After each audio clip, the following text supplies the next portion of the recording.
Come check out what I worked on today as a dealership shop foreman. All right, first vehicle of the day is a 2006 Silverado that has a no crank concern. And this is how the truck looked when I got to it.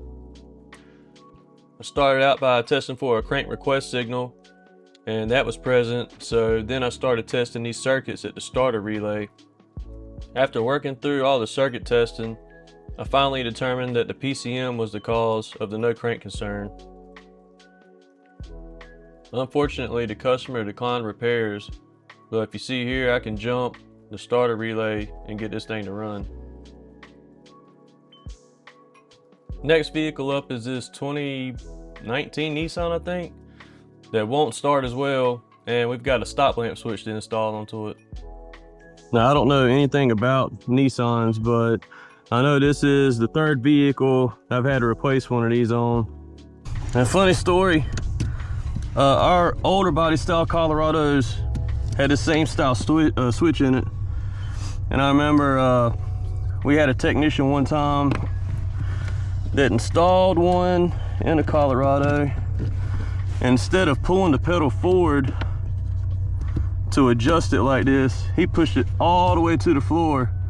So basically had to switch out as far as it could go. And he managed to drive it out of the shop like that with the wheels screeching, the brakes, basically applied the entire time he was driving it. So after I got that stop lamp switch installed, this thing cranked up again. So that fixed that one. Next vehicle up is a 2017 Express van. And again, we're working on a no start concern. So as you can see, try to crank it up and we get nothing. So I scanned the vehicle and looked over some data and found out there was no communication with any module on the high-speed data bus. Measuring the resistance at the DLC for the high-speed data bus showed that the circuit was grounded out somewhere, straight to chassis. I took a break from that for a minute to help another technician look at this 2024 Traverse that has a transmission fluid leak, and I'm pretty sure it's coming from the oil pump bolts. I got back out to my 2017 Express van again after that and found my short to ground was internal to this EBCM. I also found one of the terminals melted on it, and the connector's being held on with a zip tie right now. So after unplugging the EBCM, I finally obtained communication with the high-speed modules again. The next vehicle of the day was, you guessed it, another no crank concern.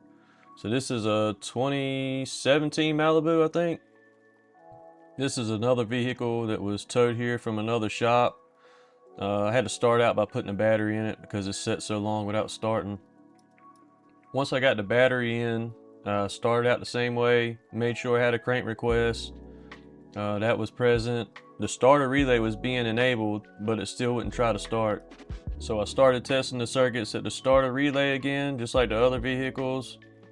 And I found out someone had plugged a connector for the alternator into the starter and the connector for the starter into the alternator. So once I swapped those two connectors around, it started up fine.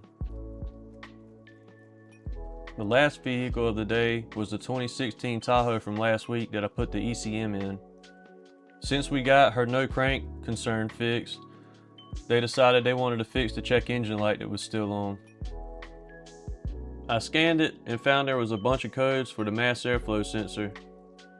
I could see the mass airflow sensor wasn't putting out any reading at all. When I went to test the circuits for the mass airflow sensor, I found there was poor terminal tension in some of the terminals. I was able to depin this connector and match up the terminal with some that we had, and I crimped on some new terminals for it.